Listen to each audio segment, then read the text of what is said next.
Hi there, everyone. Right, I'm back in my little white garden now, and this is the display in front of my conservatory window, which has been beautiful. It's been all the white daffodils and white tulips, and some of them are still doing really well, but some of them have gone over, and it just makes it look a bit sort of tired.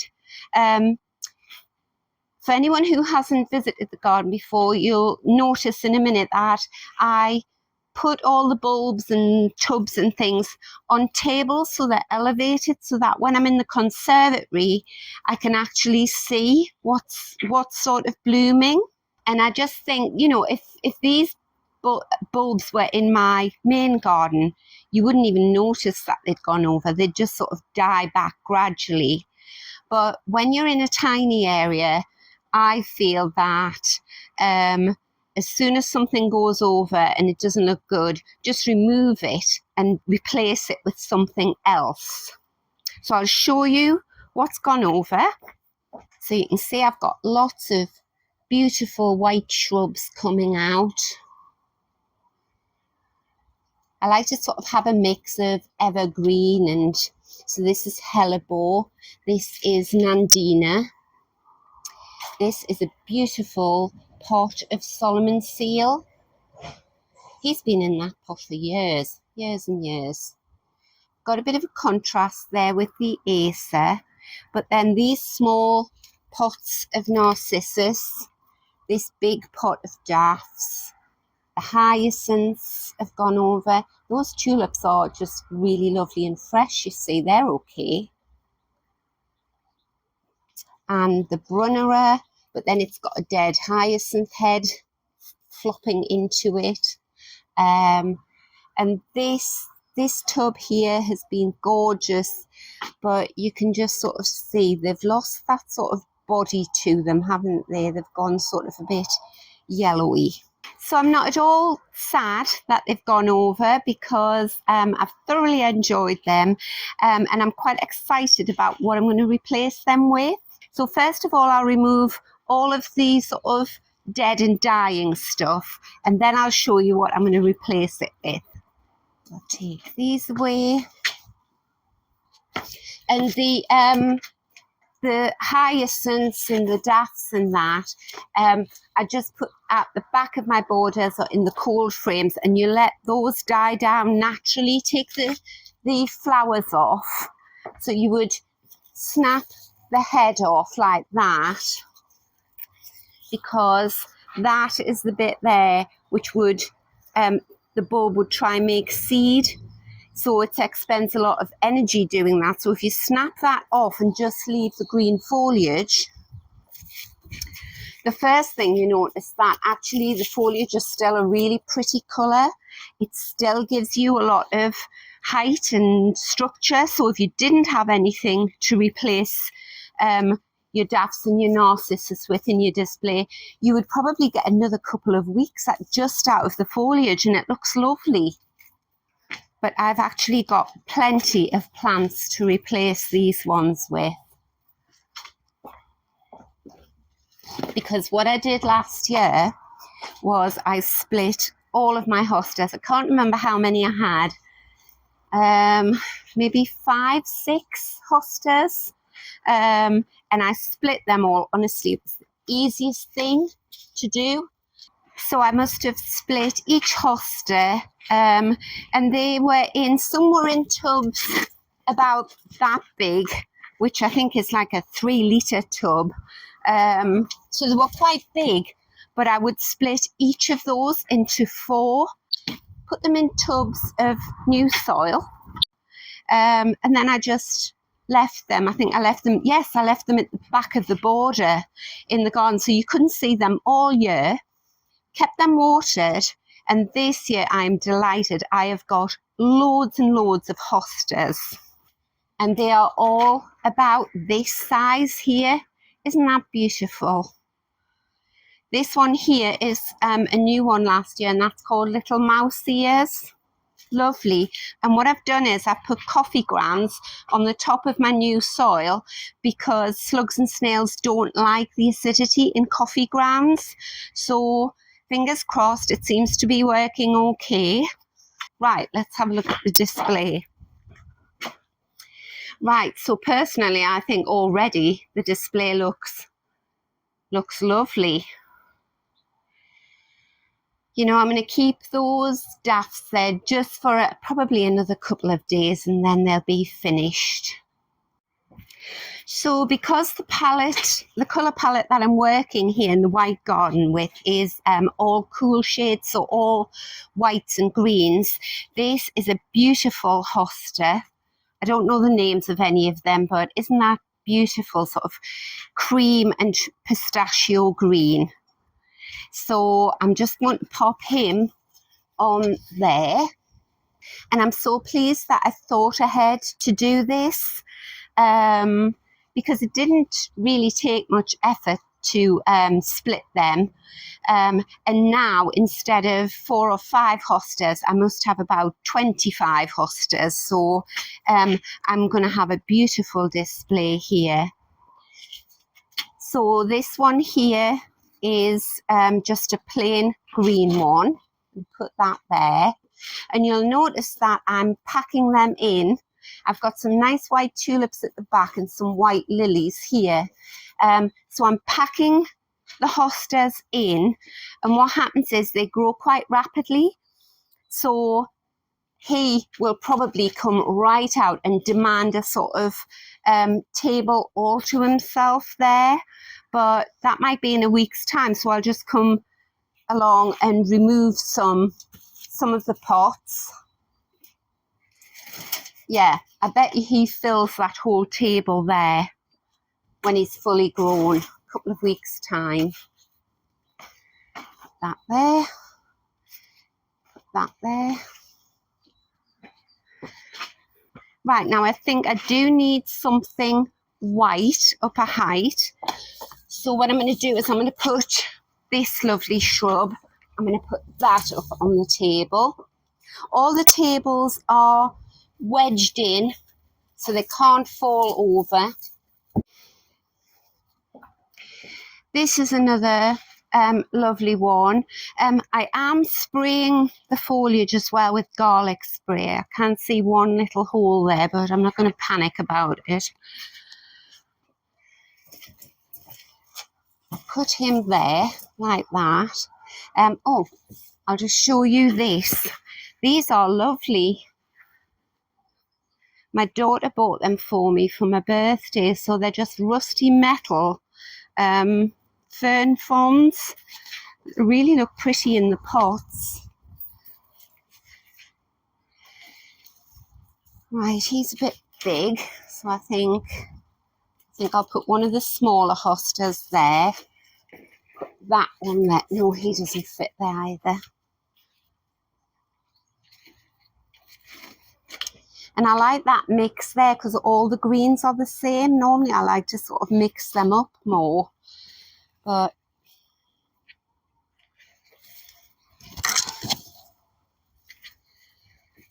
yeah, he's not going to last 5 minutes there.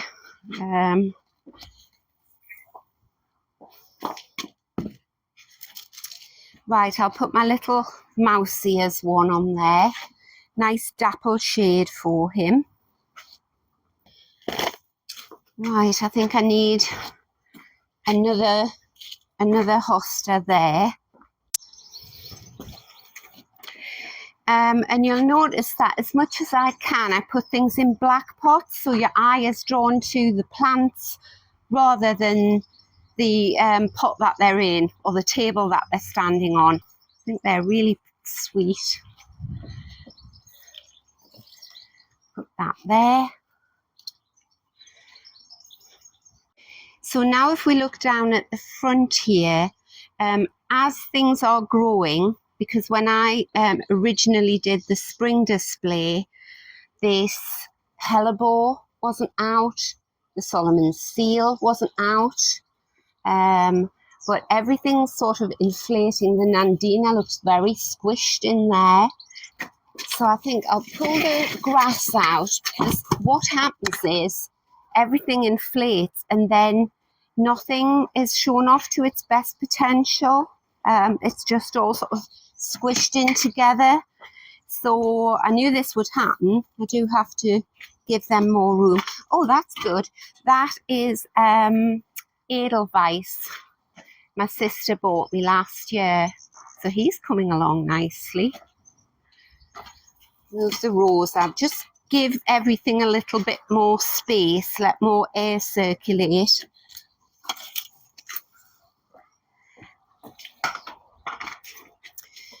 Pull this forward because I did have an idea for the rest of my hostas. Take out the Nandina.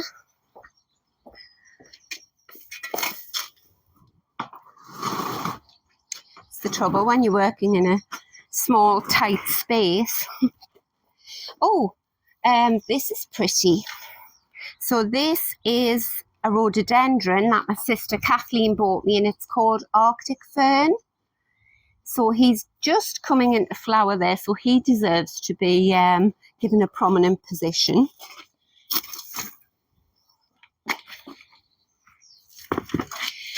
Right, what I have is this. We bought it about 13 years ago for when my granddaughter was little. And you can see it's got lovely rusty metal sides. Everything's rusting on it. So that will deter slugs and snails. And what I thought was, I'll put that there. So now I've got really nice big galvanized buckets of hosta. Put them in there.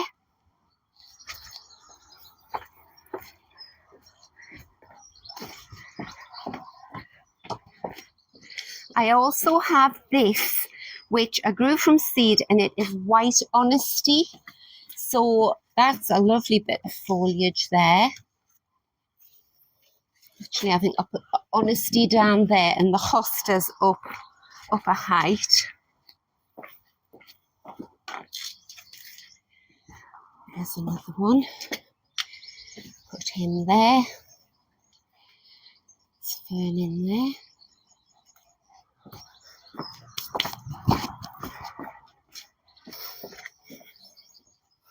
Lots of them are sort of duplicate and triplicate, but that's a different one. I think that one is called guacamole. That one there.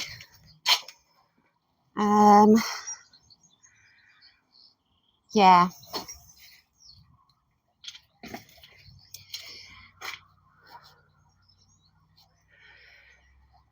Right. Would he go there? Well, he would go there, but he'd be very precarious. Right, I'll put him down on the bottom. I really need something trailing out of here. This is just an old chimney that the bottom fell off, but I can put little plants on there. They look really pretty. So if you can imagine, if this was a lovely trailing plant, it just sort of trailing geranium or something, and they just spill down. Right, so you know what I'm going to do? I'm going to put this lovely, but I'm going to remove that for the moment.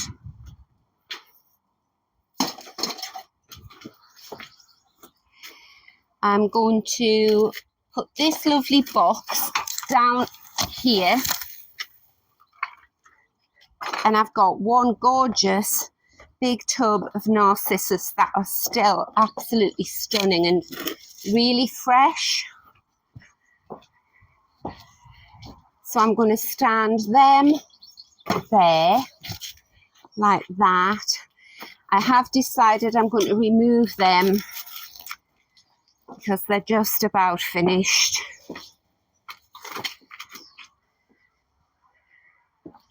And then on that table, I will put this lovely hosta like that.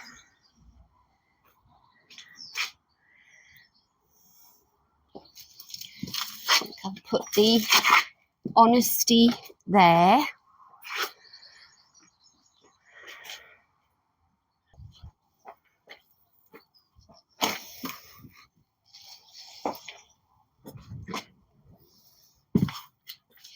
Actually, you know, I think I'll stand the grass in the middle.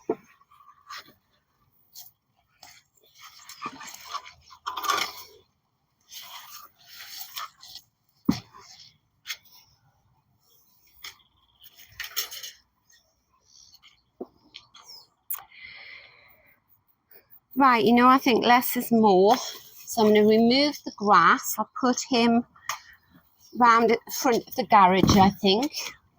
And I think I like doing that. I like moving plants around, because if you change the position of them, then you start noticing them again.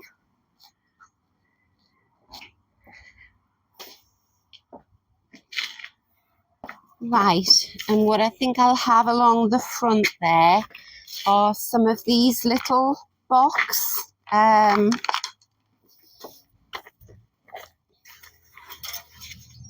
Turn that pot round with its label on.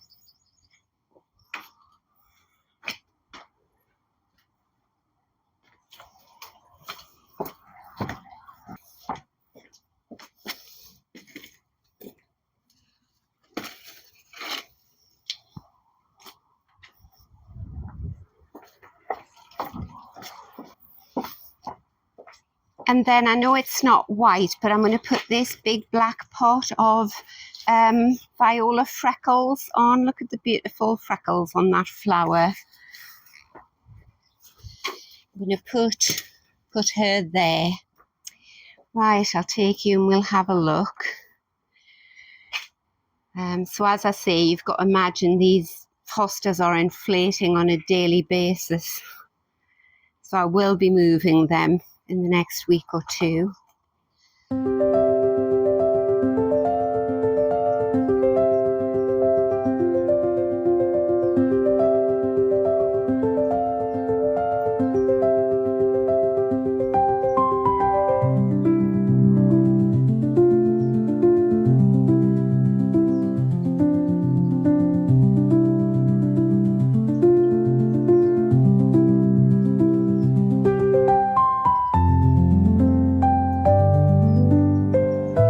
This is a beautiful brunnera with the most delicate little white flower. Gorgeous. And that is a white fairy rose.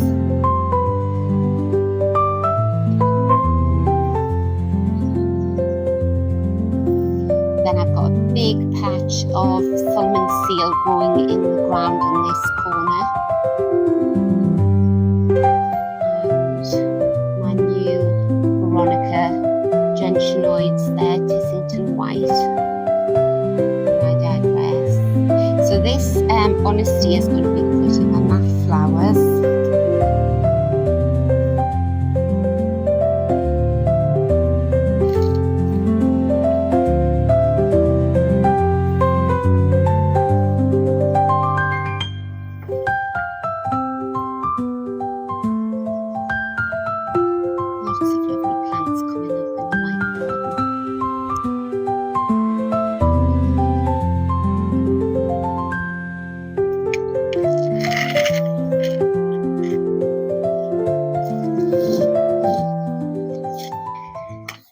So there we go. That didn't take very long at all, did it? So I hope you agree. It looks really pretty. I'm very pleased with that. And I'll just be able to see everything from the conservatory. And then, as I say, as the hostas swell, I will be removing them and just giving them more space and put the other plants in different parts of the garden, different displays. So there we go. I hope you've enjoyed the video, and if you have got any hostas in pots or any plants that you really love and you think, oh, I wish I had more of them, then this autumn I would highly recommend you split them, whether it be ferns or hostas or anything. Split them, put them in new pots, in new compost, and then try and store them somewhere safe, away from the worst of the elements, and then next year you'll have 4 times as many to play around with. So I hope you're having lovely weather wherever you are in the world, and I'll see you next time. Bye.